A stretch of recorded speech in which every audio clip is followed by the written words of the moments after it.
வணக்கம் நண்பர்களே. நம்ம இப்போ என்ன பார்க்க போகிறோன்னா, டிஎன்பிசியில் கேட்ட குரூப் 2A கேட்ட 193ஆவது கொஸ்டின் பார்க்க போகிறோம். 194 200 வரைக்கும் நாம் போன ப்ரீவியஸ் வீடியோவில் பார்த்துட்டோம். பார்க்காதவங்க என் பயோவில் போயிட்டு பார்க்கலாம். ஓகேங்களா? எல்லாம் ஃப்ரீ தான்.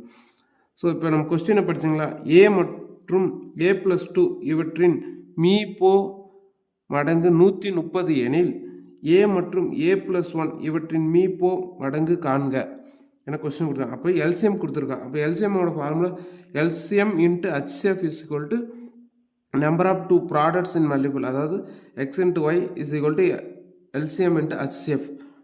எல்சிஎம் நம்மளுக்கு கொடுத்துருக்காங்க 1300. இப்போ ஏ மற்றும் A+2 இதுக்கோட டிஃப்ரெண்ட் 2, ஸோ இதுதான் HCF. ஓகேங்களா?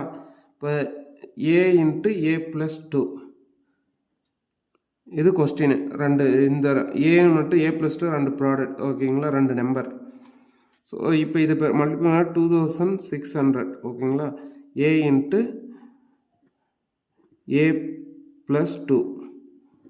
ஸோ 50 இன்ட்டு 50 எவ்வளோ வரும்? 2500 வரும்.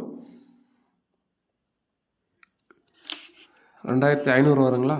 அடுத்தது அதுவே 52 இன்ட்டு 50 2600 வரும். ஸோ நம்மளுக்கு 52 into 50 equal to A into A+2.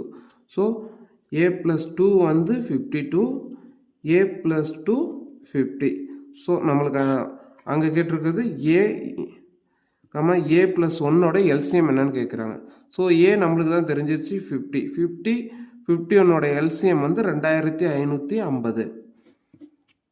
இதுதான் நம்மளுக்கு கிடைத்த ஆன்சர். டிஎன்பிசி கொடுத்த ஆன்சரும் இதுதான்.